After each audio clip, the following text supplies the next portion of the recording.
नमस्कार साथियों, मैं आज अपने प्लॉट पे बैठा हूँ फार्म पर। आज शनिवार का दिन है, तो आज मेरा मकसद है ईपीएफओ के अंदर जो ईपीएस का प्रावधान है उसके बारे में अपने दो विचार व्यक्त करना चाहूँगा।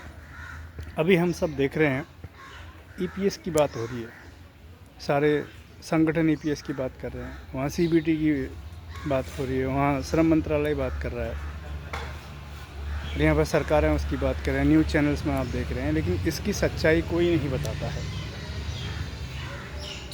1995 का एक्ट है, सरकार ने जितने भी श्रमिक हैं उनके ऊपर एक नियम लागू किया जो केंद्र सरकार के अंदर है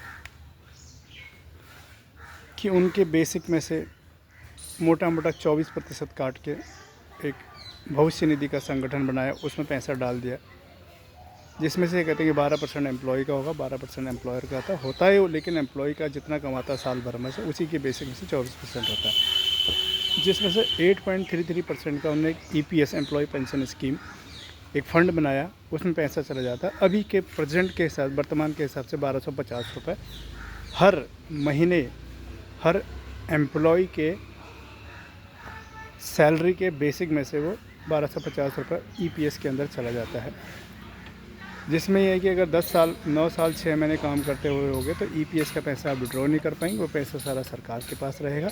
अभी आप देख रहे होंगे जो पुराने रिटायर लोग हैं वो सरकार से मांग कर रहे हैं कि आप हमारी पेंशन को बढ़ा के मिनिमम 7,500 रुपये कीजिए। सरकार हो, न्यूज़ चैनल हो, जितने भी सरकार से संबंधित उसमें जानकारी देने वाले लोग वो यही बोल रहे हैं कि भाई साहब फाइनेंशियल बर्डन आएगा। हमें ये सोचने की ज़रूरत है, सरकार से कोई भीख नहीं मांग रहा है। अगर यही पैसा 1250 रुपये के हिसाब से 20 साल के लिए आप पीपीएफ के अंदर डालते हैं 7.1% में, वो आपको कम से कम आपको जो है 7 लाख रुपए के आसपास मिलता है।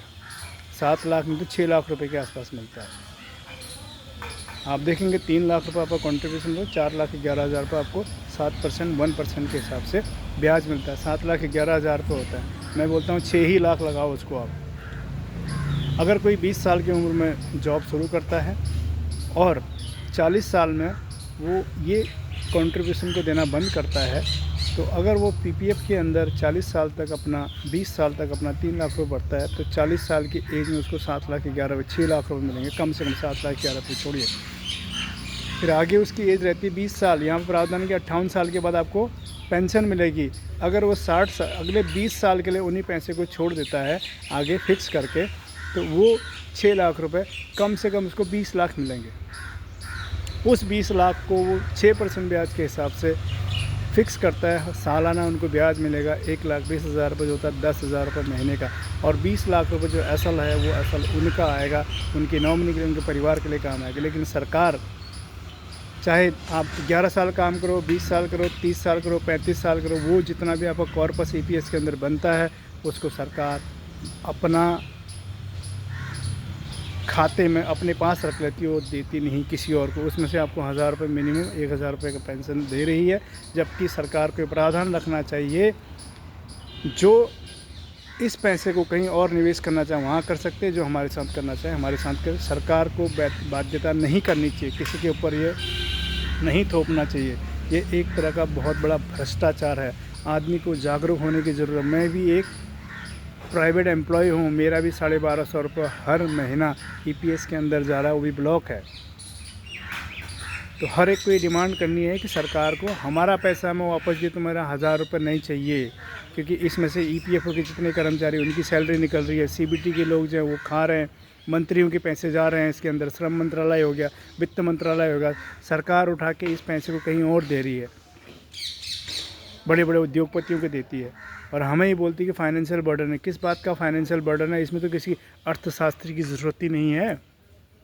हमें हमारा पैसा वापस दे दो। हर संगठन को लोगों को समझाने की ज़रूरत है। संगठन खोल के हो सकता है कि लोग सोच रहे होंगे संगठन वाले जो है सरकार उनकी हिमायती होगी, कोई टिकट दे देगा। इस बात में हमें नहीं आना चाहिए। हमें सरकार से एक डिमांड करनी चाहिए कि हमारा पैसा हमें वापस दे दो, या तो इसमें विकल्प रखो कि एम्प्लॉयर को बाध्य न किया जाए कि इसमें से 1250 रुपये वो एम्प्लॉय को ही दे दिया जाए। भविष्य निधि संगठन के अंदर डालने की ज़रूरत नहीं है। जो ऑप्शन दो, जो डालना चाहे डाल दें, जो नहीं डालना चाहे मत डालें। यही मैं कहना चाह रहा था। हमें अवेयर होने की ज़रूरत है, एजुकेट होने की ज़रूरत है।